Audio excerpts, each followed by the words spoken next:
toutes et à tous. Cette vidéo, c'est juste une petite vidéo pour montrer un peu comment enregistrer quelques opérations dans la comptabilité de receveur de collectivité territoriale. Donc, d'abord, il faut dire que pour faciliter un peu la saisie, notamment les comptes des dépôts, comme il y en a plusieurs, on a la possibilité de venir soit au niveau de la balance de clôture ou bien au niveau des différents budgets qu'on a. Il y a un bouton ajouter plus de précision pour certains comptes. On peut aller là-bas, préciser un peu plus de détails pour les comptes. Donc une fois qu'on rentre, on débloque pour la saisie. Et par exemple ici, je sais qu'on va préciser que le 5210, c'est la DCT, qui est en fait l'ex Fonds permanent de développement des collectivités territoriales. Le 12, c'est le fonds minier par rapport au tableau de reversement qui a été donné, fonds minier de développement local. Donc, s'il y a d'autres comptes, on va les préciser à ce niveau pour qu'au moment de la saisie, on puisse s'y retrouver facilement. Donc, une fois que j'ai ça, je peux fermer, je ressors. Donc, c'est au niveau du bouton saisie des opérations journalières que tout va se faire. Donc, à ce niveau, si on prend, là, on a les recettes avant titre, année courante. Donc, il faut dire qu'ici, on a opté pour les recettes en partant de l'hypothèse que c'est le receveur qui va produire les titres de recettes. Donc, on a opté pour un encaissement, une prise en charge et une régularisation en même temps. Donc, dans la logique, on doit faire l'encaissement, ensuite faire une déclaration de recettes à l'ordinateur qui va émettre des titres de régularisation qui vont venir et on va faire la prise en charge de ces titres de régularisation et faire les opérations de régularisation qui s'y est. Mais ici, pour un peu gagner en temps, on a opté, en même temps qu'on fait l'encaissement, on fait la prise en charge et on fait la régularisation. Maintenant, il est possible aussi pour une personne qui veut faire toujours ses déclarations de recettes à l'ordinateur de passer par le bouton autre encaissement au moment de l'encaissement.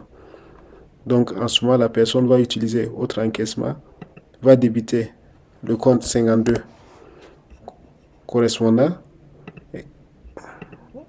52 10, 52 11, 52 12 en fonction de la recette, et également le compte 47 13, recette perçue par anticipation. Donc, il va encaisser la recette avec ce formulaire et faire la déclaration à l'ordinateur. Et lorsque le titre va revenir, le titre de recette reviendra de chez l'ordinateur, il va venir au niveau de la régularisation ici pour faire les opérations de prise en charge de régularisation qui s'y est. Donc, le fichier prend en compte les deux opérations, à savoir si je décide de faire les prises en charge et les régularisations en même temps, je vais utiliser ce bouton. Mais si je suis dans un mécanisme où c'est l'ordinateur qui produit ces titres de régularisation, donc je fais les encaissements à ce niveau, je fais la déclaration qui peut être mensuelle à l'ordinateur qui va émettre les titres de régularisation et quand ça va venir, je vais prendre en charge ici. Avec le bouton titre, régularisation du compte 4710 et 4713 par titre de recette. Donc, si on regarde maintenant le compte recette avant titre année courante, donc si on rentre, il y a deux éléments qui sont là, PJA compte unique et PJA compte multiple. Donc, PJA compte unique, c'est lorsque j'ai un état de versement qui est là, où c'est une seule imputation qui s'y trouve, donc l'enregistrement, je peux l'enregistrer directement. La date, je vais choisir la date. Ensuite, les références de la pièce. Je peux mettre état de versement 0, 1. Objet. On peut avoir versement de la régie. Redevable. Bon, divers contribuables.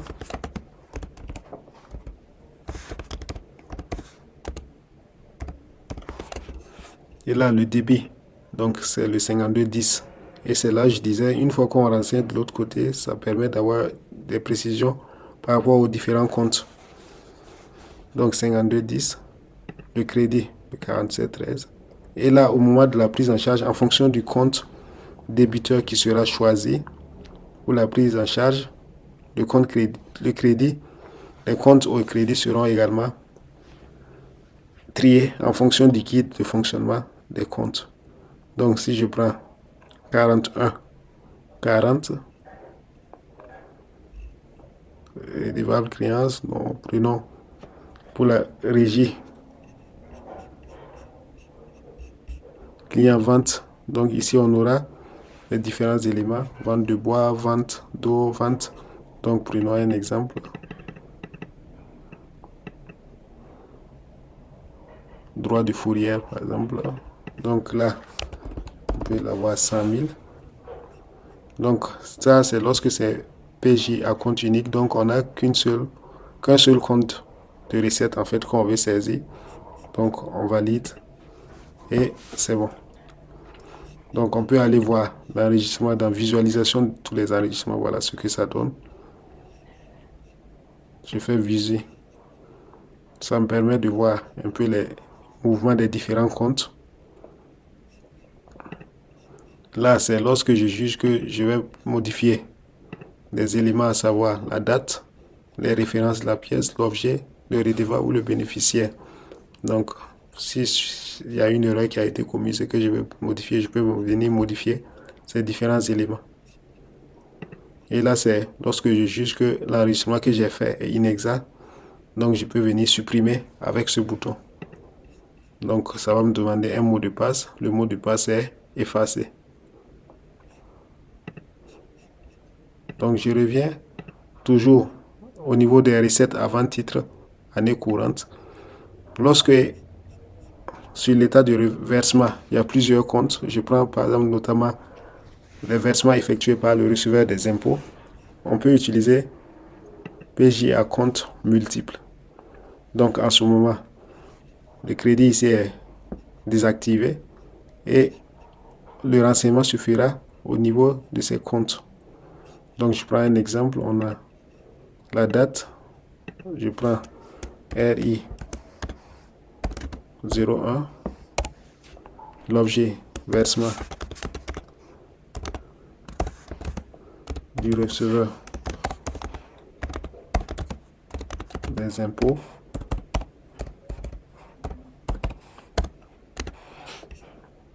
Redevable divers contribuables.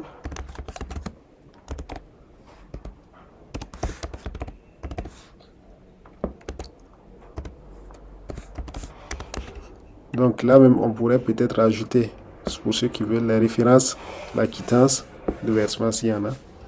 Donc l'encaissement, ça sera le 52,10 contre le 47,13. Donc ici, la prise en charge c'est le 41,20. Et ici on va choisir par exemple patente. On peut avoir 200 000. Taxe de résidence 25 000. Contribution foncière 100 000. Donc là, c'est vraiment lorsqu'on a plusieurs natures de recettes qui sont sur l'état de versement. Au lieu de saisir un à un, on peut venir ici saisir une seule fois.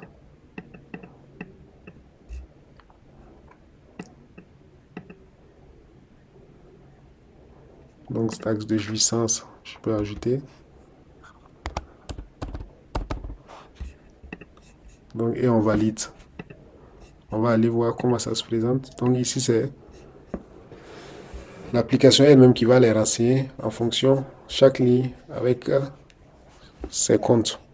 Donc, et on peut toujours visualiser comment l'enregistrement est fait. Donc là, c'est pour les recettes avant titre année courante. Donc les recettes après titre année courante, là, il y aura d'abord la prise en charge du titre de recette. Et au mois de l'encaissement, on va choisir ici. Et forcément, c'est le titre prise en charge qui va se présenter ici. Et on va procéder à l'encaissement. Les autres encaissements année courante, ici, il s'agit d'encaisser tout ce qui ne va pas passer par une prise en charge immédiate. Donc c'est ici aussi que, par rapport à la réglementation qui a changé, les retenues de garantie seront encaissées. Les pénalités aussi de retard seront encaissées ici au préalable avant d'être reversées au niveau de la commune si ça doit se faire. Donc c'est ici que on aura les différents éléments. Donc les pénalités de retard ainsi que les retenues de garantie seront encaissées à travers le bouton autre encaissement. Maintenant partons au niveau des dépenses. Donc là on a avec ce bouton, ça permet de faire la prise en charge et le paiement des titres années courantes. Donc si on prend, il y a la prise en charge, il y a les paiements après retraitement dans des comptes tiers, il y a paiement sans retraitement dans compte tiers. Et là on a non lié, lié à TCO. Donc la seule différence qu'on a, c'est que non lié, ça veut dire qu'il n'y a pas de données de la comptabilité de l'ordinateur qu'on a importé dans le fichier. Par contre, si je choisis lié, ça veut dire que j'ai importé des données de la comptabilité de l'ordinateur. Et l'avantage à ce niveau, c'est quoi? C'est lorsque je vais mettre le numéro du mandat, ça va rappeler les informations qui ont été saisies et qui ont été importées au niveau de la comptabilité de l'ordinateur. Par contre, si c'est non lié, il me faudra moi-même saisir les différentes informations sur l'objet et le bénéficiaire. Donc je prends un cas, donc on a la date d'aujourd'hui, bordereau 1, mandat 1. Donc est-ce que je veux un saut de mandat? Non, je ne veux pas faire de saut de mandat. Donc ici, je vais saisir salaire du mois de janvier. Donc bénéficiaire, ça peut être divers agents, s'il y a plusieurs noms. Donc l'imputation sociale 6610 et le 422 qui se présente. Donc là également, ça sera en fonction du compte choisi au niveau du débit. Le compte de tiers approprié va sortir en fonction de ce qui a été donné dans le guide de fonctionnement des comptes. Donc je peux avoir 100 000. Référence et date du contrat non obligatoire. Donc là, je valide ma prise en charge. Je peux avoir un deuxième mandat, titre 2. Objet, ça peut être versement UITS. Donc ça, c'est le receveur des impôts. Donc débit 6610 contre le crédit du 422. Donc le montant, je peux avoir 2400. Ça, c'est un exemple. Et je valide. Donc ça, c'est deux opérations de prise en charge que j'ai faites. Maintenant, l'avantage en fait d'utiliser cette application, c'est quoi? Une fois qu'on fait les prises en charge, on peut aller au niveau de la partie état de synthèse de fin d'exercice. À une date donnée, on peut toujours avoir état de développement des comptes tiers en fin d'exercice. Si je prends exercice courant, les comptes qui sont là, si je choisis, voici, ça me donne état des restes à payer exercice courant pour le compte 422 personnel. Donc à un instant T, j'ai le détail de mes états des restes à payer avec le nom du créancier, la nature de la dépense et ainsi l'imputation, le montant à un instant T. Donc c'est ça vraiment l'avantage de passer par cette application. À un instant T, si on vient de demander, faites-nous sortir l'état des restes à payer, on l'a. Donc je reviens au niveau des opérations, saisie des opérations. Au moment du paiement des mandats, je peux choisir paiement après retraitement dans des comptes tiers si ça doit se faire ou paiement sans retraitement dans un compte tiers. Prenons le premier, paiement sans retraitement dans un compte tiers par rapport au salaire. Donc la date, je mets la date. Ici, on voit que c'est titre payé qui sort maintenant. Donc, je dois choisir le mandat à payer parmi la liste des mandats qui vont se présenter. Je prends le mandat 1. Donc, c'est ce mandat que je vais payer. Donc, directement, je pars dans la partie paiement et ou régularisation du mandat, puisqu'il n'y a pas de reversement à faire dans un compte tiers. Donc, là, je vais choisir le 5210. Le montant, c'est 100 000. Et le mode de paiement, c'est par banque. est-ce que c'est le montant net que je suis en train de payer. Donc, je valide. Et lorsque c'est bon, je valide. Donc, maintenant, supposons que je vais payer le mandat 2, où c'est les UTS. Donc là, il y a un retraitement à faire. Donc, je vais choisir paiement après retraitement dans compte tiers. Donc, la date, je vais choisir la date. Le titre, c'est le titre 2. Donc, ça rappelle les informations du titre. Donc, du mois que j'ai opté après retraitement, donc ici, je vais prendre le 44,71 impôt sur salaire que je vais mettre. Donc, ça fait 2400. En même temps que je saisis, je viens ici dans paiement de crédit immédiatement. C'est lui qui va faire la jonction entre les deux comptes, crédit et débit ici. Donc, je prends 5210, 2400. Le mode de paiement, c'est virement interne. Et ici, il s'agit de retenue UTS que je suis en train de payer. Donc, et je valide. Donc, ça, c'est le paiement lorsqu'il y a des retraitements à faire. Donc, si je reviens au niveau de l'enregistrement, je peux voir. Ça, c'est le paiement qui a été fait. Donc, si je regarde un peu la visualisation, voilà. Débit 422, 2400. Crédit 44,71, 2400. Ensuite, il y a crédit. Débit 44,71, 2400. Crédit 52,10, 2400. Donc, ça me donne les écritures par rapport au paiement. Donc, maintenant, pour les mandats R6 précédents et antérieurs, année précédente et antérieure, donc ça va se passer ici. Et là, en fonction de l'année, donc quand on va choisir, si c'est l'année précédente, c'est les mandats liés à l'année en question qui vont se présenter ici. Donc, si je choisis année, ici, il n'y a pas de mandat année antérieure. Donc, année précédente, donc c'est des mandats de 2022. Donc, tout ce qui a trait au compte reste à payer S6 précédents qui vont se présenter ici. Donc, tant qu'il n'y a pas d'importation qui a été faite de ces mandats-là, on ne peut pas faire de paiement, puisque là, on ne peut pas inscrire un numéro. Donc, ici, il s'agit de rappeler le mandat et de procéder au paiement du mandat en question. Donc là aussi, s'il y a une différence entre le compte de tiers utilisé, ça va présenter une impossibilité à valider. Donc là, c'est de faire attention vraiment aux différents comptes de tiers. Et c'est le fichier Excel qui va permettre d'avoir ces différents comptes. Donc là où sera mis les restes à payer dans le fichier Excel, ça va venir avec le compte de tiers, la feuille qui a été utilisée comme compte de tiers. Donc là, on va faire les paiements. Et ici également, il y a les deux méthodes de paiement. Paiement après retraitement, si on juge qu'il y a un retraitement à faire avant de faire le paiement, ou paiement directement sans retraitement. Là, on fait le paiement directement. Donc ça, c'est pour les titres de paiement année précédente et antérieure. Les autres décaissements, par exemple, les paiements des dépenses à classer, à régulariser, ça sera à ce niveau. Les comptes d'attente, donc les comptes du 47, dépenses à classer, à régulariser, ça sera là qu'on va faire le paiement.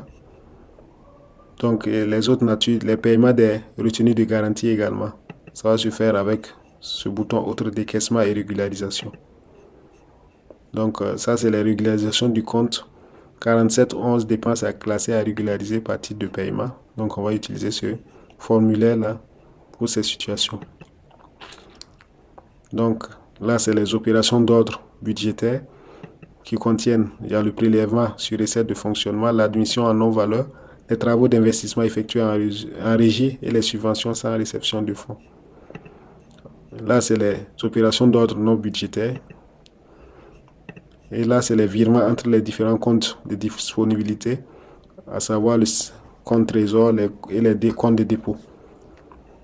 Là, c'est les réductions ou annulations des titres de paiement et les réductions ou annulations des titres de recettes qu'on peut avoir. Et il faut dire que les deux réductions ou annulations concernent des titres de paiement ou de recettes, des titres de paiement qui n'ont pas fait l'objet de paiement effectif. Donc, on a fait la prise en charge, mais non encore payé. Et les réductions de titres ici aussi concernent des titres de recettes prises en charge, mais non recouvrés. Donc, c'est là sont ces genres de titres qu'on veut réduire ou bien annuler. Ici, ça permet de voir les visualisations des différents comptes. Donc, à une date donnée, on peut aller voir le grand livre des comptes qui va présenter tous les comptes. On peut voir une confrontation avec CIE qui va nous donner juste le compte les mouvements au niveau du compte du 5210. Donc, 5210, compte principal au trésor. Comme on peut voir les mouvements avec le compte SGDF, donc il va concerner tout ce qui est du 52 11 12 jusqu'à 52 19. Et lorsqu'on veut voir un compte particulier, on peut utiliser ce bouton pour aller regarder les mouvements dans un compte particulier. Donc, une fois qu'on a fini les saisies du mois et qu'on veut envoyer peut-être nos situations au service de l'action financière ou à une autre structure en version Excel, on vient au niveau des états de synthèse périodique, on choisit le mois et on utilise le bouton exporter. Donc, exporter la balance et les certificats de recettes et de dépenses du mois.